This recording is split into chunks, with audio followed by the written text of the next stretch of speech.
말씀을 들으면 어떨까 합니다. 저부터 이상히 기운이 빠져가지고 우리 은송교회 비전 우리 한번 힘차게 한번 외쳐보겠습니다. 시작!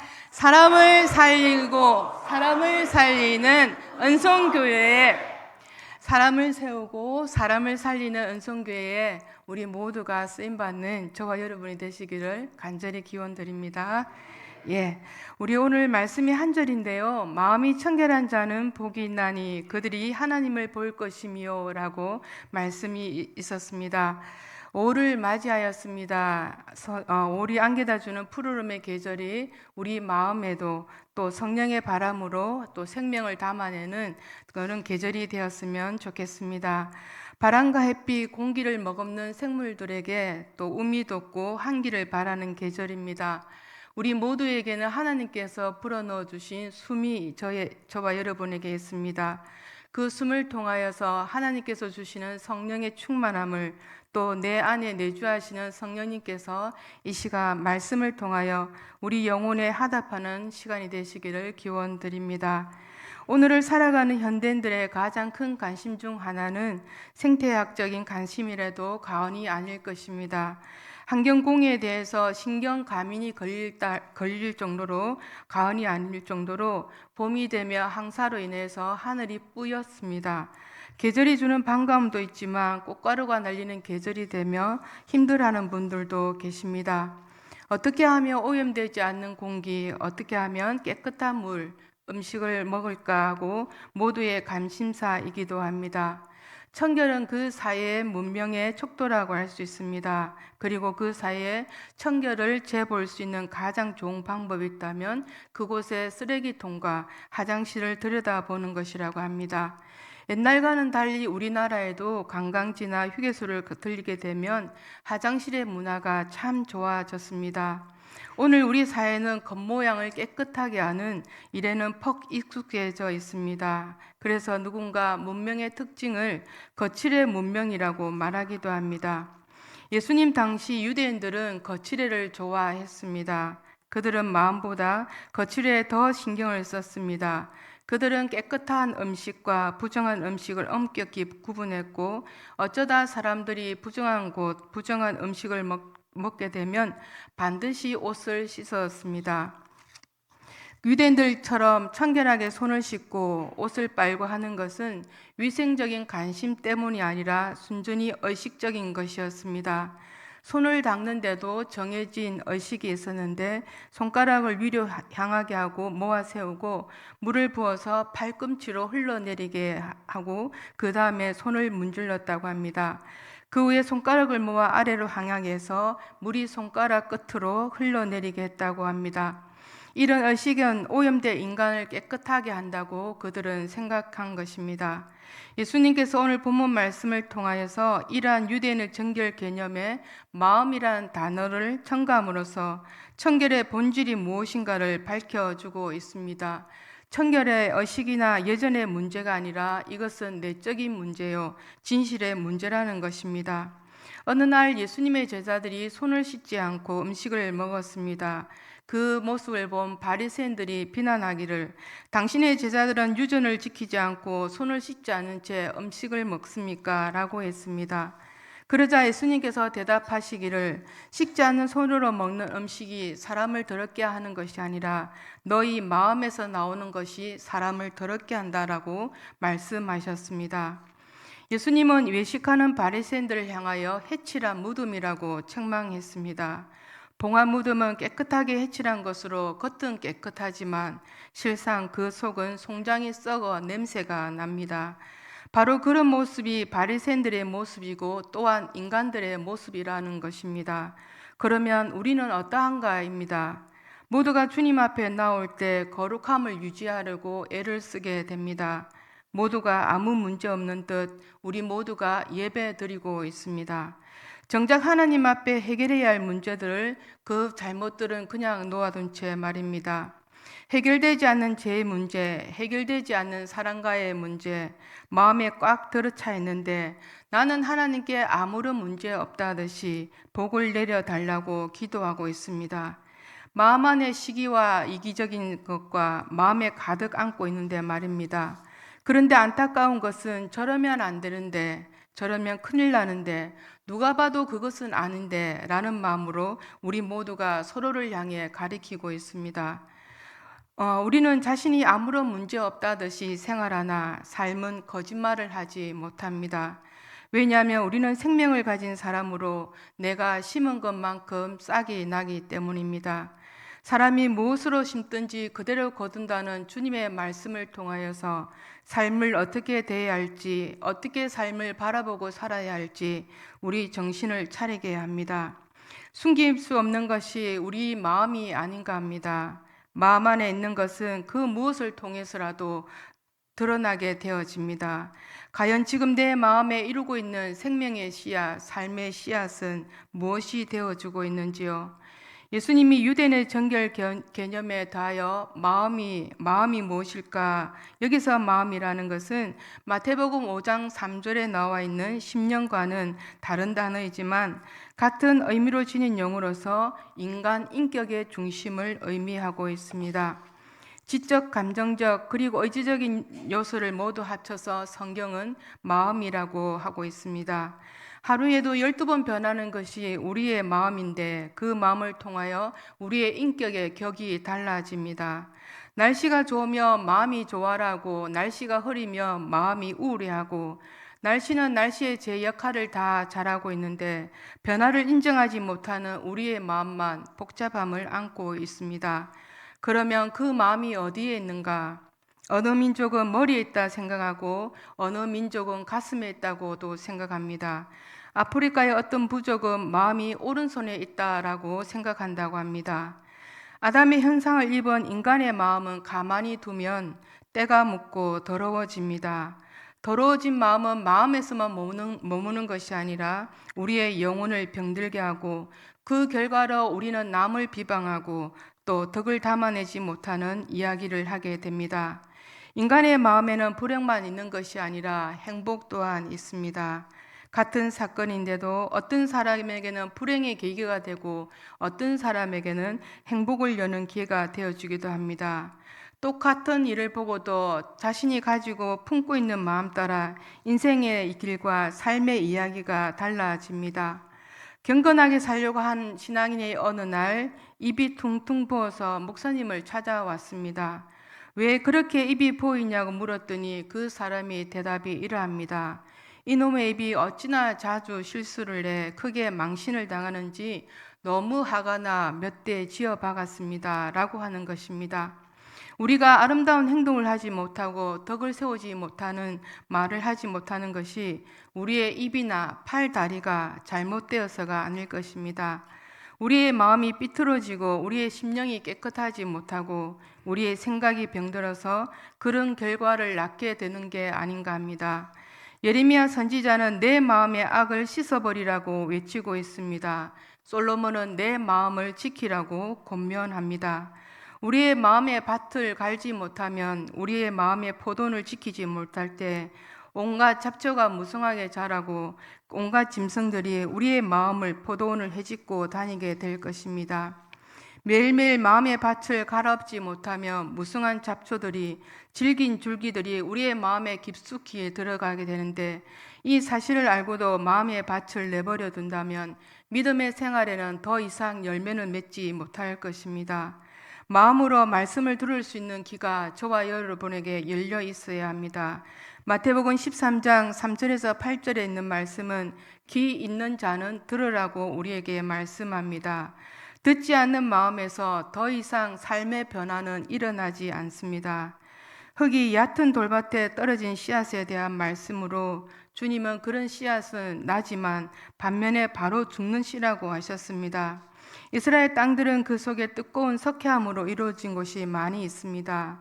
그래서 흙이 얕게 덮인 돌밭이 있는데 돌밭에 뿌려진 씨앗은 바위에 옮기려 해서 금방 싹이 틔웁니다. 하지만 이러한 싹은 뿌리를 내릴 수 없기 때문에 해가 돋으면 바로 죽게 되는 것입니다. 그렇다면 이처럼 돌밭에 뿌려진 것 같은 신앙을 가진 사람은 어떤 사람을 두고 말하는 것일까요? 믿음으로, 말씀으로 믿음의 뿌리를 내지 못하고 감정으로 주님을 믿는 자들입니다.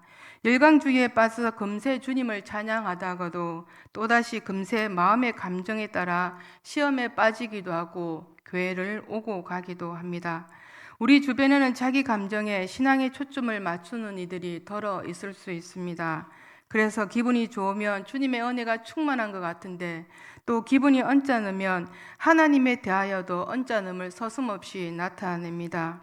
우리의 신앙에 감정이라는 요소가 있습니다. 주님과 동행하는 삶을 살고 성령의 인도함을 받는 성도들은 즐겁고 기쁘고 담대하고 소망스러운 감정을 가지고 신앙생활을 합니다.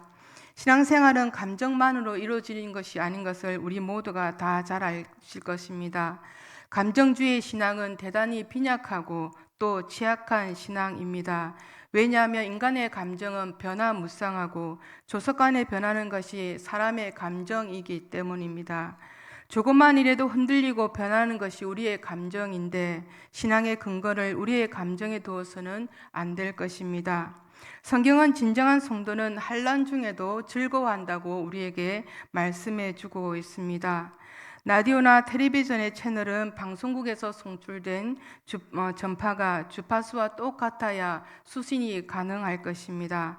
그래서 자신이 청취하거나 시청하고 싶은 것을 할 수 있는데 방송국에서 주파수나 라디오 간의 채널이 일치된 상태를 방송용어로 동조라고 합니다. 이처럼 예수님 말씀을 알아들으려면 우리의 마음이 예수님의 채널인 그리스도의 말씀에 동조되어 있어야 합니다. 동조되어 있지 않으면 주님의 음성이 우리의 심령 가운데 똑똑히 들리지 않습니다. 아무리 좋은 말씀이 들려와도 받아들이지 않습니다. 마음의 깊 속에는 주님의 말씀이 들려와야 하는데 정리되지 않는 마음의 감정은 말씀을 말씀으로 받아들이지 못합니다. 그런 일이 계속되면 우리의 마음의 밭은 돌짝밭이 되어서 삶은 더 이상 성령의 열매를 이어지지 않습니다. 신앙생활을 아무리 해도 봉사를 아무리 해도 우리의 마음에서 은혜와 사랑, 감사는 나오지 않습니다. 우리 모두는 깨어 있어야 합니다. 지금 나에게 일어나는 일들을 통하여 잠자는 영혼이 아니라 감각 없는 신앙생활이 아니라 깨어서 알아차려야 합니다. 그렇지 않으면 사단은 우는 사자처럼 다니며 산길자를 찾을 때 우리의 믿음의 길을 잃어버리게 됩니다. 깨어있지 않는 감정, 깨어있지 않은 신앙생활, 사단이 나의 믿음의 영역을 침범해도 알아차리지 못하게 됩니다. 사단은 우리 모두가 화평하고 평화를 누리는 것을 보기 싫어합니다. 어떻게든 하나님의 자녀들이 불화하고 또 서로 화평을 이루지 못하게 합니다. 깨어있는 신앙의 자리에는 믿음의 자리에는 피 흘려 구속해 주신 주님의 십자가의 사랑이 함께합니다. 이 시간 우리 예배 가운데 우리의 심령 가운데 십자가의 보혈이 함께 임하는 은혜가 있으시기를 기원드립니다. 마음이 청결한 자는 복이 있나니 마음이 청결하다는 뜻은 무엇일까입니다. 청결이란 말은 글자 그대로 깨끗하다는 뜻입니다. 헬라어로 청결이란 말은 카타로스라고 하는데 이 말은 더러워진 것들을 불로 태워서 흔적이 없어진 상태, 때 묻고 더러워진 옷을 세탁해서 입는 것과 같은 상태를 말합니다. 옷에 때가 묻으면 그 더러운 옷에 냄새가 나기에 어느 누구도 입지 않으려고 할 것입니다. 우리의 마음도 마찬가지입니다. 우리의 마음을 씻고 지켜야 합니다. 그렇지 않으면 우리는 이기적인 마음으로 사람의 냄새가 나고 사단은 그런 마음에 머물기를 좋아하여서 우리의 서로의 마음에 상처로 남기게 됩니다. 우리의 눈은 하루에 25,000번 깜빡거린다고 하는데 그때마다 눈물샘이 나와서 우리의 안구를 정결케 한다고 합니다. 우리는 하루를 살아도 죄의 먼지가 끼고 마음은 욕심으로 더러워지며 상처로 얼룩지게 되는 그런 연약한 존재입니다. 이때 마음을 씻어내는 작업이 바로 카타로스 곧 청결입니다. 하루에 25,000번의 주의 보혈을 바르고 기도하고 말씀과 찬양으로 성령이 임재할 수 있는 자리가 되도록 우리의 마음을 청결케 해야 함을 고백합니다. 그렇지 않으면 죄와 상처, 미움과 원망을 바른다면 우리 마음도 우리 자신도 감당할 수 없는 길을 가게 됩니다. 안개가 시야를 흐리게 하듯 잔뜩 낀 구름 하늘은 어느 누구도 바라볼 수 없습니다. 마음이 깨끗하지 못하면 우리는 하나님을 바라볼 수 없습니다. 아무리 입술로 하나님하고 불러도 그 마음에 하나님의 성령의 임재를 느낄 수 없고 삶의 진정성을 가질 수 없습니다. 심지어 내 눈에 들보는 안 보이고 자꾸 남의 눈에 티끌만 보이게 됩니다. 자신의 가슴을 쳐야 할 손이 남의 가슴을 칩니다. 죄를 회개할 입으로 남을 비난하고 정죄하게 됩니다. 우리의 신앙에 어떤 고백들을 담아내시는지요? 거룩함을 담아내지 못하는 고백, 진심이 담기지 않는 고백은 생명력이 담긴 믿음 생활로 이어지지 않게 됩니다. 시편 기자는 이를 두고 전심으로 여호와를 구하는 자는 복이 있도다라고 했습니다. 여기서 전심으로란 표현은 나누어지지 않는 마음, 변덕스럽지 않는 마음을 말합니다. 마음이 청결한 자는 하나님 앞에 전심으로 드리되 그 마음은 나누어지지 않는 마음, 곧 변하지 않는 마음을 드리는 자입니다. 우리말에 일편단심이란 말이 있는데 바로 이 단심이 청결한 마음을 나타내고 있습니다. 어떻게 우리가 이 청결한 마음을 가질 수 있을까입니다. 동서양의 철인이나 위인들이 청결한 마음을 말을 했습니다. 그러나 어느 누구도 그 말에 해답을 주지는 못했습니다. 해답을 주지 못한 것이 아니라 인간에게는 그 해답은 없습니다. 이에 스가랴 선지자는 그날의 죄와 더러움을 씻는 셈이 다윗의 족속 예루살렘에서 주님을 위하여 열리리라라고 우리에게 예언해 주고 있습니다. 스가랴 선지자가 말한 셈은 로마 군병들이 하나님의 아들 예수 그리스도의 손과 발에 못을 박고 창으로 옆구리를 찌르는 순간에 터졌습니다. 그 셈은 보혈의 셈입니다. 이 보혈은 더러운 마음을 청결케 하는 셈이 되어 주었습니다. 찬송가 254장에 내 주의 보혈은 정하고 정하다. 내 죄를 정케 하신 주 날 오라 하신다. 내가 주께로 지금 가오니 골고다의 보혈로 날 씻어 주소서라는 찬양이 있습니다. 청결한 마음은 오직 예수님의 보혈로 주어주는 선물입니다. 인간의 마음으로 부패한 죄는 그 죄는 인간의 어떠한 노력으로도 씻을 수가 없습니다. 원숭이에게 맛있는 음식을 먹이고 좋은 옷을 입히고 화장을 해주고 훈련을 시킨다고 해서 원숭이가 사람이 될 수 없습니다. 마음의 청결은 곧 존재의 변화를 말합니다. 이는 곧 하나님만이 하실 수 있는 일임을 고백합니다. 디모데전서 4장 5절에 바울은 마음을 청결케 하고 지속적으로 거룩한 방법은 하나님의 말씀과 기도로 거룩하여짐이라고 말씀해 주고 있습니다. 마음이 청결한 자는 복이 있나니 그들이 하나님을 볼 것이며 마음이 청결하지 못한 자는 영적 소경이 되어서 하나님을 보지 못한단 말인가? 그렇습니다. 마음의 혼란은 눈의 혼란을 가져옵니다. 흔들리는 물에는 얼굴을 비춰볼 수 없듯이 마음이 안정되어 있지 못한 사람은 하나님의 영광을 보지 못합니다. 성령의 임재를 느끼지 못합니다. 미래의 영광을 보지 못해 늘 믿음에 정함이 없는 자가 됩니다. 주어진 현실을 바로 보지 못해 늘 생각하는 것이 오판이요 자신의 부족함을 인식하지 못해 늘 교만한 마음을 품게 됩니다. 그러면 마음이 청결한 자가 하나님을 본다고 하는데 하나님을 본다는 말이 무슨 뜻일까입니다. 구약에서 하나님을 본다는 것은 하나님의 임재를 경험하는 것을 의미합니다. 이는 영적으로 마음의 눈으로 하나님을 보는 것입니다. 다메섹 도상에서 부활하신 예수님의 영광스러운 강체를 보고 사도 바울은 눈이 멀었습니다. 하나님께서 그를 다시 치료해 주지 않으셨다면 그는 장님으로 살 수밖에 없었습니다. 본다는 단어와 온전히 안다는 단어는 같은 의미로 사용되는데 안다는 단어는 부부가 함께 살고 함께 잠을 자듯 친밀한 교제를 의미합니다.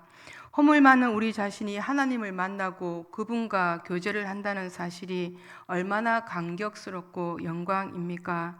과거에 내가 어떠한 사람인지 아니 지금 내가 어떠한 사람인지를 아는 하나님은 변함없이 우리를 사랑해 주고 계십니다. 그 사랑을 알기에 우리는 서로를 사랑하려고 마음을 다합니다. 그 사랑으로 우리가 여기까지 와 있기에 또 다른 누군가를 용서하는 마음을 가질 수 있습니다. 그럼에도 불구하고 용서의 마음을 가질 수 없다면 그 마음은 하인 맞은 마음이 될 것입니다. 마음의 눈이 열리지 않으면 모든 것이 나 중심으로 돌아가야 만족합니다. 마음의 눈을 감고 있는 한 우리의 신앙생활에는 생명력을 잃어가게 됩니다. 마음이 청결한 자는 복이 있나니 그들이 하나님을 볼 것이며 주님이 말씀하고 계십니다. 사랑하는 성도님, 우리는 주의 보혈로 우리의 마음을 덮어야 합니다. 청결한 마음으로 하나님의 일하심을 바라보기를 원합니다. 사랑하는 지체들과 합평을 이루는 가운데 우리의 인생을 통하여 하나님의 뜻이 이루어지고 성령의 역사하심이 새로운 한 주를 통하여서 또 이루어지기를 간절히 기원드립니다. 사랑하는 성도님, 우리 언성교회는 하나님의 성령이 임재하는 곳입니다. 그곳에는 우리 성도 한 분 한 분을 통하여서 하나님은 또 다른 일들을 이루어 가실 것입니다. 사람을 세우고 사람을 살리는 은총교회 성도로서 우리 모두가 주 안에서 마음을 잘 다스리는 그런 한 주가 되기를 간절히 기원드립니다.